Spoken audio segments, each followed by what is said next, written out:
Hello, I'm Dr. Lewis Hoffman of Saybrook University. This video lecture is on scholarly sources in academic and scholarly writing. I developed this as it is a common thing that I give feedback to students about on papers. And so I developed to help students think through how to use scholarly sources in academic writing.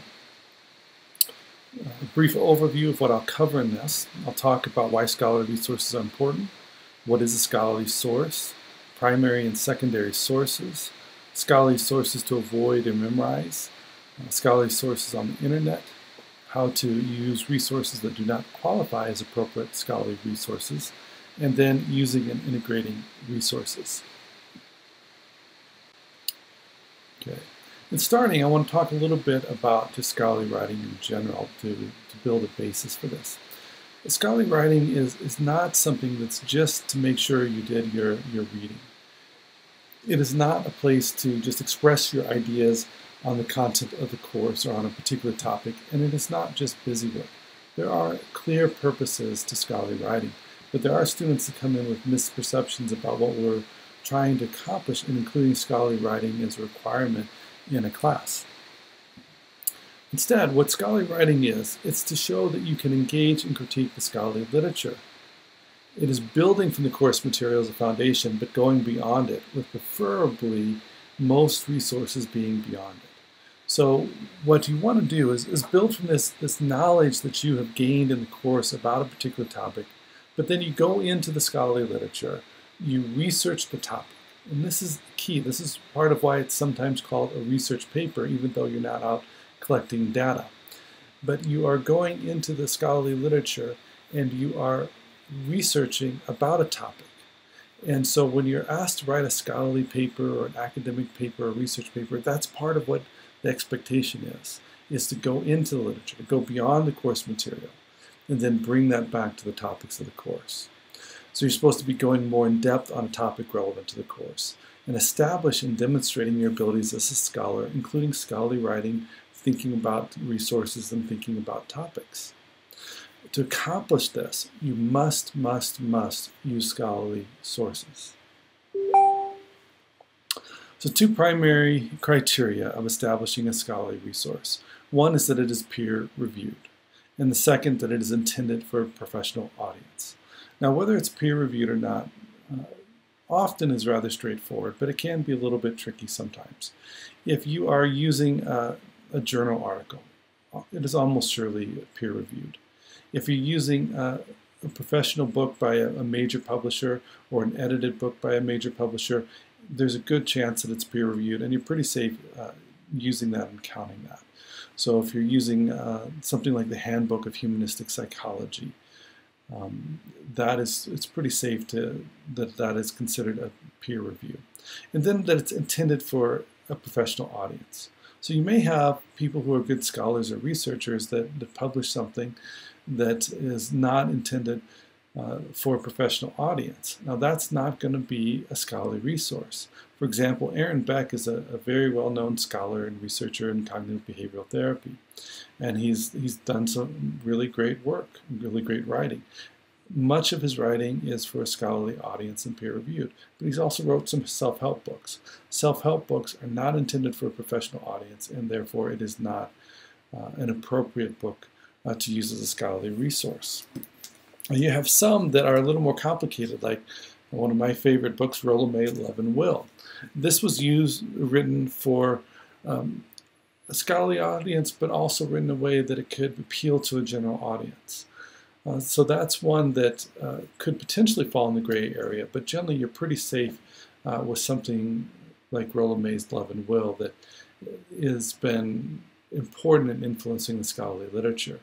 If you find those gray area ones, what you can do to try and help determine whether it really is a good one that's appropriate to use is do a search of the scholarly literature and see if you find it cited there. And if you do find some citations to it, then you're pretty safe using that. So this criteria is kind of the standard, but it's not always definitive and easy to tell. It's easy to tell certain things are not, but it's harder to verify that certain things are. Most reputable publishers like Sage, Routledge, and others, you can be pretty confident of using And most journals, except for certain open access journals, again, you're pretty safe in using. And we also need to be able to distinguish between a primary and secondary source. A primary source is the original source of the idea or original source of the research. So it is sometimes also called the original source. A secondary source is a source discussing that material or citing that material and trying to do it rather objectively. In academic and scholarly writing, you want to rely on primary sources. Some professors will require that there's no secondary sources. In my approach, the further along you get in the program, the less you should be using those. By the time you get to your dissertation, you shouldn't be using secondary sources except in rare circumstances.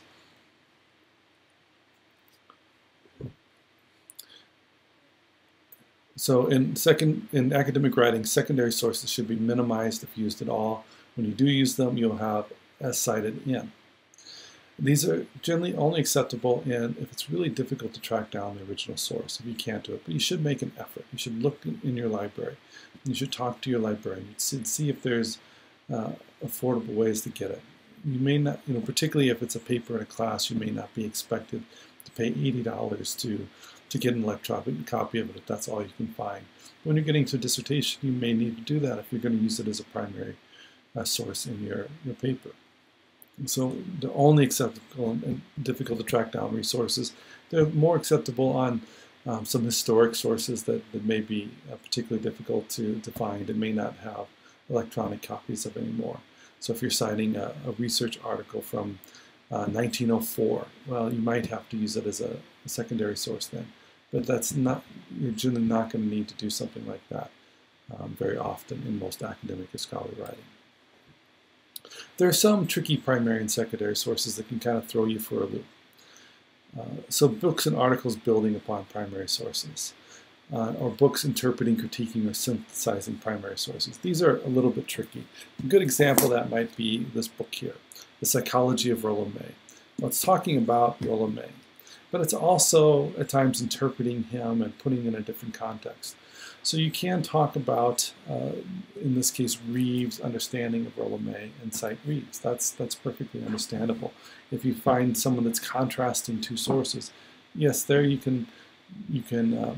that's not really a secondary source because you're citing the person's interpretation. So in that case, you would cite Reeves, not that source. So it really is a primary source that's interpreting other primary sources, and that's why it's a little bit tricky about whether it's a primary or secondary source. Now you also might find in there that there's some places where they're just reporting on someone's ideas, not interpreting. Then you'd want to go to the original source. So that's where it's a little tricky. So if there's a section where he's just talking about as objectively as possible Rollo May's ideas in Love and Will, then it's better to go get Love and Will, read it, and use that. So these are generally okay, and you cite them as primary sources even though it's drawing from another source. Okay, textbooks. Textbooks are a scholarly source in a sense, but they are going to, by their nature, be secondary sources typically. This is especially true of general textbooks such as Introductory to Psychology, Biological Basis, History and Systems textbooks. As you go further along in your program, you'll see that some of your textbooks are professional literature or professional books that you use. So in a doctoral program, you might have books that are really written as much as anything for scholars and practitioners that are already out there in the field, but it's also used as a textbook. Those are more acceptable, but you still would want to minimize those. So you don't want to cite your history and systems textbook in a scholarly paper. That's just not good practice, and especially you don't want to cite an introductory to psychology textbook. So teaching in a master's and doctoral program, one source that I see often that's problematic is David Meyer's psychology textbook, which is an introductory to psychology text. It's just not appropriate to use in a graduate level course, except in very rare situations where you might be talking about how a topic is presented. So if you want to talk about how humanistic psychology is mispresented in a textbook, you might be able to use a textbook that does that in that situation. But in general, you're not going to do that. Another that I see that is problematic is Corsini and Wedding. These are very important books and very important textbooks in the field, but you don't want to be using them as your primary sources in a paper. It's better to go to the original literature on the topics. So you want to avoid using these. Another that you want to not necessarily avoid but minimize is conference papers. Now, as a student, you may not have a lot of opportunities to cite these anyway, unless you go to professional conferences. However, increasingly these are put on some websites where they may be available. And we'll talk a little bit more about the conference papers in just a second. Scholarly sources on the internet. What is open access on the internet is rarely scholarly. Now, there have been an increase in number of journals that are open access. Some of these journals are really not very good quality. They are for-profit journals that are really trying to recruit scholars. There's not much of a peer review process to them, and I would avoid them. However, there are other journals that are more sophisticated in their peer review process that are open access, and we're seeing more of those. And some journals do allow for articles to be put open access after they've been out for a certain length of time. And so you will find some places that are open access on the internet that would be considered scholarly, but typically not. Even if it's a .gov or .edu, it's generally not scholarly. A lot of universities allow for professors to have their own web pages where they can put their views on scholarship out there. But these typically are not going to be scholarly websites yet, because they're not going to be peer reviewed. Even if they're intended for scholars or students, they're not going to be peer reviewed. Professor websites and other websites about scholars are generally not scholarly resources. They're generally not peer reviewed. So if you're using an internet source, you are responsible to be able to demonstrate that it is a scholarly resource. In other words, you need to be able to prove or verify that it is peer reviewed and intended for a scholarly audience. If your professor asks about this and you cannot answer, then it's best not to cite it. One thing that I would mention is maybe that this is, I think, one of the biggest pet peeves of professors today is Wikipedia. I would strongly encourage you, even at the undergraduate level, to never use Wikipedia as a reference in a paper. It's just not appropriate. It's not a scholarly resource. There is a semblance of peer review, but the process of peer review is not in a manner that you can really consider it to be peer reviewed, and it's not intended for a scholarly audience. So Wikipedia is a great example of something that often gets cited in papers, but you should not ever cite Wikipedia in a scholarly paper. Government websites. Certain statistics gathered by the government, such as military and general health statistics, are best obtained and cited from government websites. There are not a lot of these, but there are certain times where that's going to be your best source. Some of the exceptions to the rule. We see an increasing number of sites such as academia.edu and ResearchGate that contain conference papers, book chapters, journal articles that authors have permission to post. So there are some good scholarly resources on these, and I do often encourage students to join these. It's a nice way to network. It's a nice way to find some research that you maybe wouldn't be able to find elsewhere. I really appreciate them because you can post conference papers on there, and a lot of times you spend a lot of time working on these conference papers, and they're good quality stuff, and if you don't have them posted on a site like this, they just go into that academic graveyard where they're never going to be read again. But just as an example, there's one paper that I wrote that has, I believe, over 2,000 downloads now. That was a conference paper, and if it was not for academia.edu, few people would know about it, but now it is something that a number of people have read. And so I find that to be very useful and very helpful. And so these sites can be quite useful, and they do have some appropriate scholarly resources on there. But there's some cautions to keep in mind with these. Some of the papers uploaded there are papers that students wrote for class, papers that were rejected by journals, and so they weren't necessarily peer-reviewed. I have one article on there, and it's actually been downloaded quite a bit and read quite a bit. I think it's a very useful paper that's on some of the ethical issues about working with religious and spiritual issues in psychotherapy. It's on academia.edu. I think it's a good paper. I'm proud of it in many ways. I'm glad that people are reading it, but it's not scholarly. It's not been peer-reviewed at all. It was developed for a continuing education course with the Zur Institute, and I think it serves well for the training purposes on that site, but it's not peer-reviewed. So you have to use some caution and discretion about what you're going to use on what you find on these resources. Now, conference papers, which are a lot of what you'll find on some of these sources, these are a minor publication. It is typically considered a publication. It's often good original research. Sometimes the conference papers are further developed to be a journal article, and it's much better in that case to use the journal article version of them. For example, I recently had a presentation that I gave as the president of the Society of Humanistic Psychology. Were invited to give a paper, and I posted that version of the paper. However, that's going to be coming out as a journal article. Now, the journal article went through the peer review process, and through that process the paper was strengthened. It's a much better final paper that is going to be in the Humanistic Psychologist when it comes out shortly because of the peer review process. And that's one of the benefits of the peer review process, is it does strengthen things as you go through that. So conference papers are minor publications. They do meet that peer review status in a sense, in that the proposal was typically peer reviewed, but rarely is the final paper peer reviewed. And so it's okay to use these, but use them sparingly. If there's a minimum number of resources required, I generally would suggest that you do not count these towards the minimum number of resources unless you get permission from the professor for that. So conference papers meet that criteria of a scholarly source, but it's still one that you want to use a little bit sparingly. So identifying original textbook sources, and this is connected to how to use resources that do not qualify as appropriately scholarly sources. They still can be useful.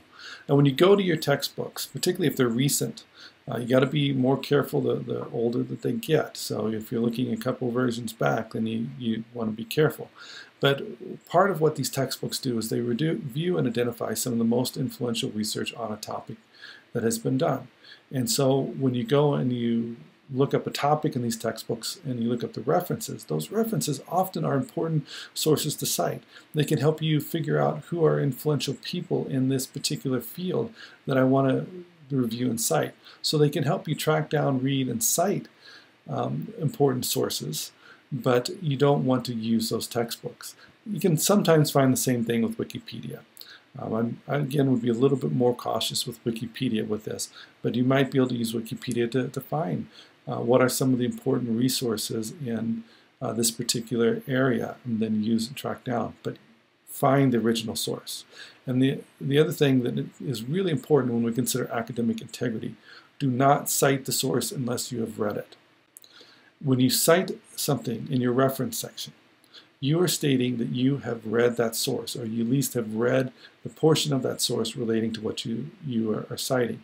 And you can verify that it is accurate from your interpretation of that. When you're using a secondary source and reporting on someone, again, you're using a couple layers of interpretation where it's less likely to be accurate. When you cite a source and it's in your reference section, you are saying that you have read the content and you are verifying that it is accurate to the best of your ability to verify that. Of course, we all misinterpret things at times and misunderstand things, so that does happen, but you are saying that you have that you're verifying that this is accurate from your understanding. Now, if you cite a non-scholarly source, there are times when it's appropriate to do this, even newspaper clipping or something else. If you're writing a paper, for example, on how humanistic psychology is misunderstood by many others, you might cite some sources that are non-scholarly that have contributed to the misunderstanding. But when you do that, don't count it towards the minimum number of sources that you need for a paper, if there is. Don't rely on it significantly. If you're citing ideas from non-scholarly sources, try and support it with the scholarly sources. However, if you have scholarly sources to say the same thing, then you have to ask yourself, why are you using this other source?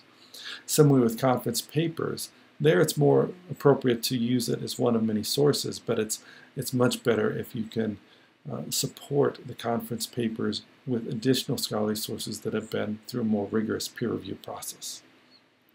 Okay. So again, these other sources, there are ways that you can use them in the scholarly process, but you have to be careful about how you use them as far as referencing and citing within your paper.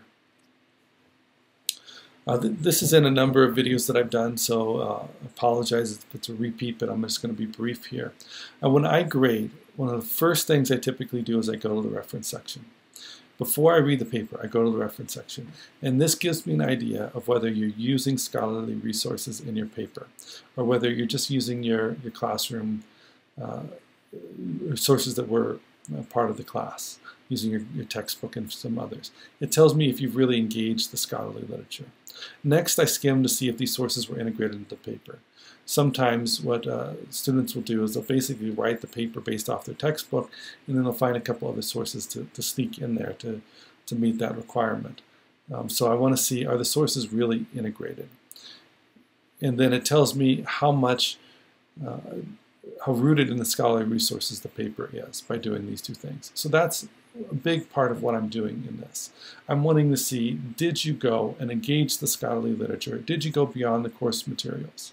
What frequently happens is students want to write papers efficiently because they've got a lot going on in their lives, and so they're tempted to write papers based on textbooks from previous classes and along with their textbooks.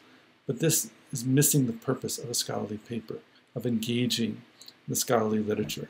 When you do that, it generally does not reflect very well upon you, and often you may be asked to rewrite the paper or get a low or non-passing grade on the paper. So it's best to avoid doing that and to do the work of engaging the scholarly literature. Your ideas are going to be stronger when they're supported with the scholarly literature. So while you may have ideas about a topic, you always want to work to try and support those ideas with the scholarly literature. This is even more important before you're established as a scholar.